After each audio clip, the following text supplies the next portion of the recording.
Hi there! Emily Midget here with you today, sharing another installment in the Exploring with Emily series. This month, I'm doing one of my favorite techniques, using colored pencils on colored cardstock. There's something so unique about the look of colored pencils on colored cardstock, almost like you've created your own patterned paper. For coloring on colored cardstock, I have a secret weapon, the white pencil. It helps to keep those colors beautifully vibrant on the colored cardstock. Today's project features the new Mondo Gerbera daisy from the February 2019 release. These massive blooms are perfect for really getting into those nooks and crannies and creating lots of shading and depth. Let's get started with the details. I began with some of the new Hero Arts Hero Hues cardstock in Paradise, which is a gorgeous shade of turquoise. Before beginning any pencil project, I like to do some preliminary testing to see if the pencil combination that I've chosen will work with the color of cardstock that I've chosen. I usually use a scrap of colored cardstock, but here I've just flipped over my A2 panel of Paradise cardstock to test out my colors. My secret to coloring on colored cardstock is to lay down a base layer of white colored pencil. This white colored pencil acts as a barrier to the color, almost sinking down into the paper and becoming muted. I lay down the white pencil wherever I plan to put the colored pencil, then color over the top with the colors as I normally would, then blend with the blender pencil. The white pencil beneath also helps to create smoother blending. I stamped the new Mondo Gerbera Daisy stamp on the panel using Hero Arts Unicorn White pigment ink. I've tried other white pigment inks for this no-line coloring technique, and I like the Hero Arts the best. It seems to dry with a little bit more subtlety, making it so that you can't really see the lines once you've added your pencil work.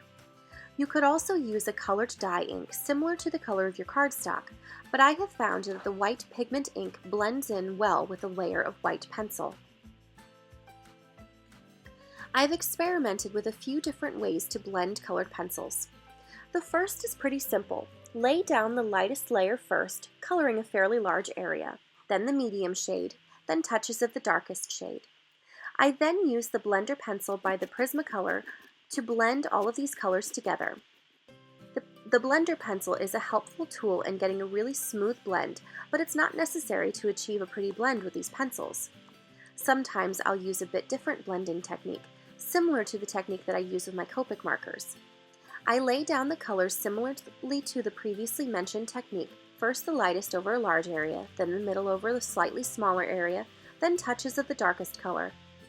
I then use the next lightest shade of each to blend them all together, for example, using the middle shade to blend the darkest shade out, then the lightest shade to blend the middle out, and the white to blend out the lightest shade. This next step is optional, but I have found that also using a light layer of the blender pencil over the top of all of these layers helps to smooth the layers out even further.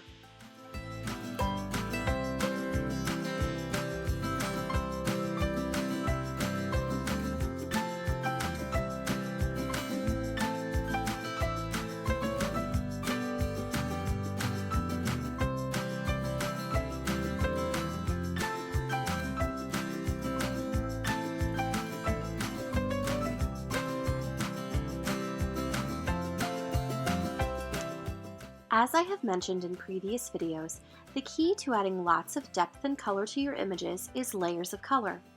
Once I had finished coloring the flower petals with the white pencil and 3 shades of pink, I decided to go back in with one final shade of dark maroon to add some more shadows to those petals that were further behind than others. This allows me to further emphasize the contrast between the light edges of the top petals and the darker petals behind. It also allows me to clean up and sharpen some of the edges of the petals that might be a little wobbly after blending.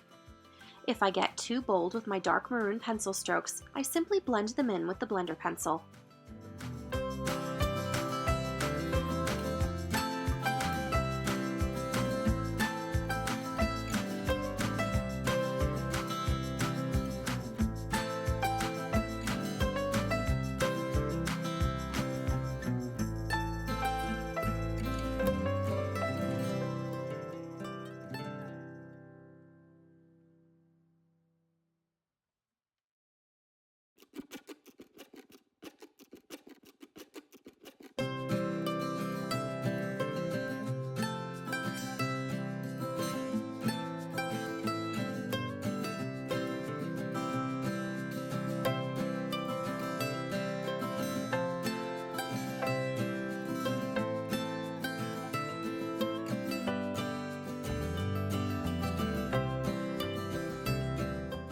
For the stem and the center of the flower, I used a slightly different technique.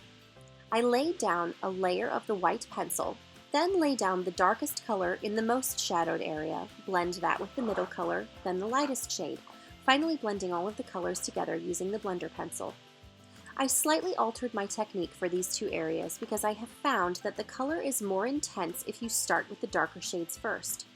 You can almost manipulate the intensity of the pencils depending on whether you blend the darker colors into the lighter colors or the light colors into the dark colors.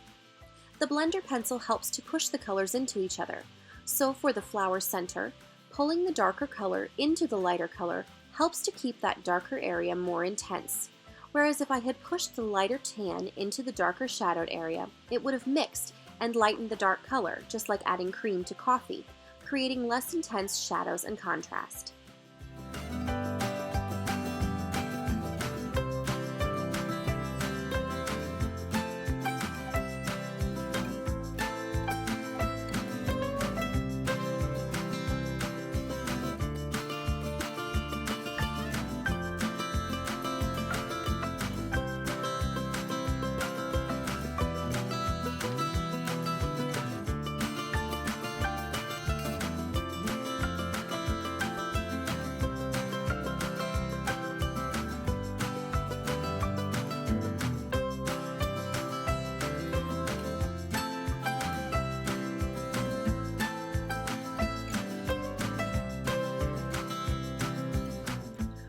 For the foil sentiment, I wanted to showcase one of my favorite ways to incorporate foil into my projects.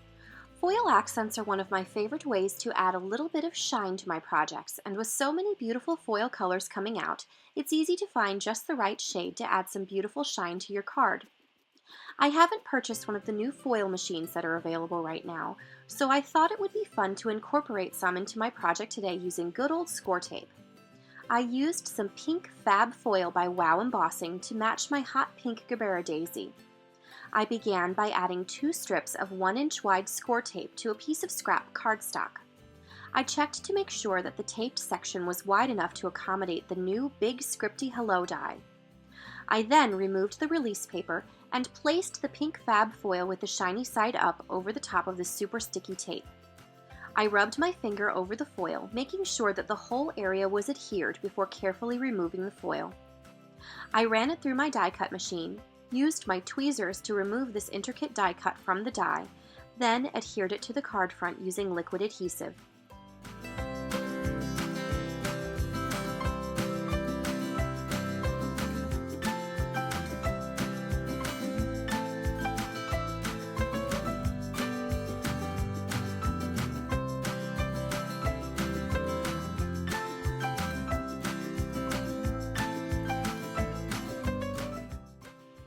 I white heat embossed the friend from the Mondo Gerbera Daisy stamp set, then added a few gems and a pretty pink cardstock mat around the edge to finish off the card.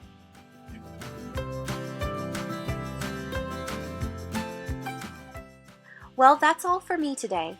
I really love the look of colored pencils on colored cardstock, and I hope that today's video will inspire you to give it a try yourself if you haven't already. Thanks so much for stopping by today, and if you liked this video, please be sure to give us a thumbs up. All of the details for the blog post and supplies can be found in the description below or on the Ellen Hutson blog. Thanks so much for watching, and have a marvelous day.